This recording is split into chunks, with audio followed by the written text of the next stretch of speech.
EVS की book निकालें, class 3 preserve environment. इसमें हमने आपको कल चैप्टर 3 2 चैप्टर आपके हो चुके हैं और ये 3rd चैप्टर आपका स्टार्ट हुआ है। कल आपको 16 पेज का हमने आपको समझाया था। आज हम आपको पेज नंबर 17 प्रोटेक्टिव फूड के बारे में बताएंगे।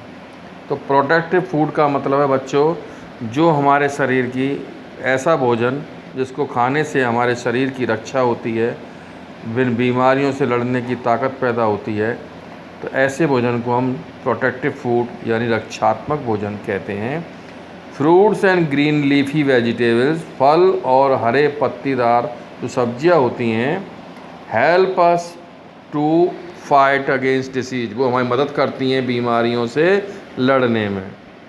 दे स्ट्रेंथ आवर बॉडी, भी हमारे शरीर को ताकत देती हैं। They are called protective foods, वे रक्षात्मक भोजन कहलाते हैं। दे हैव द न्यूट्रिएंट्स, उनमें जो पोषक तत्व होते हैं, कॉल्ड विटामिन्स एंड मिनरल्स, जिनको कि हम विटामिन और मिनरल्स यानी खनिज कहते हैं। अब आता है रगेज। रगेज बच्चों, जो मोटा अनाज होता है या अपन जो सैलेड लेते हैं खाने के साथ में, वो रगेज कहलाता है। मोटा अनाज का मतलब है जैसे कि जब हम आटा छानते हैं तो उसमें जो बच जाता है ऊपर का जो हिस्सा, उसको हम देख के कोई कूड़ा या कोई वैसी अशुद्धियाँ तो नहीं है उसमें, उसको वापस अपने खाने उसमें आटे में मिला देते हैं। तो ये जो ऊपर जो बच जाता है ये रगेज कहलाता है। ठीक है, यानी मोटा अनाज या छिलका कह सकते हैं। जो भी छिलके होते हैं सब्जियों में, फलों में, वो सब रगेज के अंदर ही शामिल किए जाते हैं। तो food items which help us in digestion, और ये जो आइटम्स होते हैं ये हमारे पाचन क्रिया में मदद करते हैं, आर कॉल्ड रगेज, जिनको कि हम रगेज कहते हैं, यानी रेशेदार आहार। ग्रीन लीफी वेजिटेबल्स, हरे पत्तीदार सब्जियां होती हैं। And fruits are good sources of roughage. Water is also useful for digestion, पानी डाइजेशन मीन्स पाचन के लिए उपयोगी होता है। किसी चीज़ को पचाना होता है तो पानी की आवश्यकता होती है। We should drink 8 to 10 glasses of water every day, हमको प्रत्येक दिन 8 से लेकर 10 गिलास तक पानी पीना चाहिए।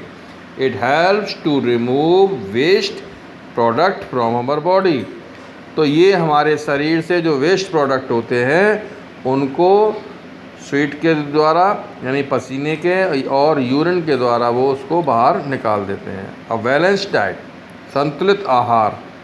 संतुलित आहार में वे सारी चीज़ें आती हैं जो हमारे शरीर के लिए आवश्यक होती हैं और शरीर के सभी पोषक तत्वों की पूर्ति करते हैं।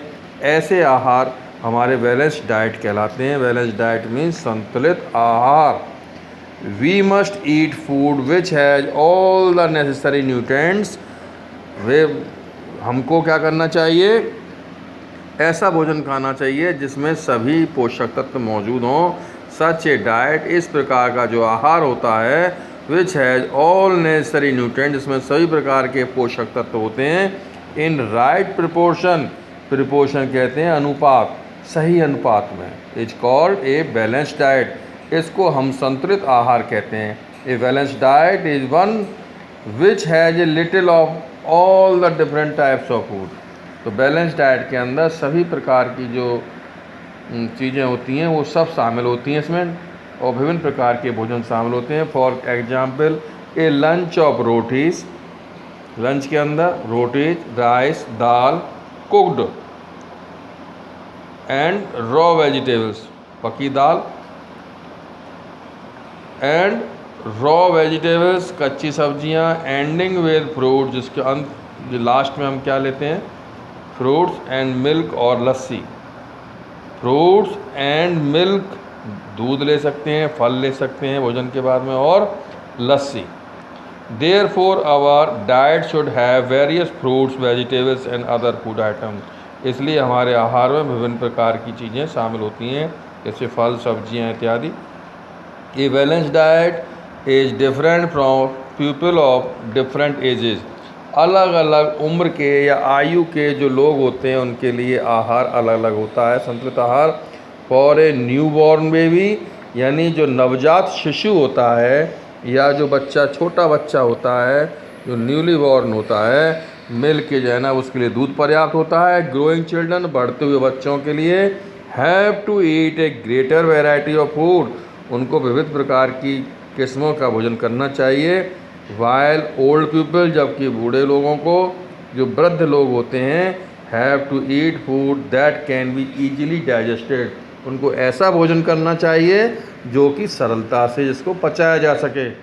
ठीक है बच्चों, अच्छी तरह इस चैप्टर की रीडिंग लगाएं और जो भी वर्ड मीनिंग हमने आपको लिखवाए गए हैं उनको आप अच्छी तरह प्रॉपर लाइन में लिखें और उसको याद करें।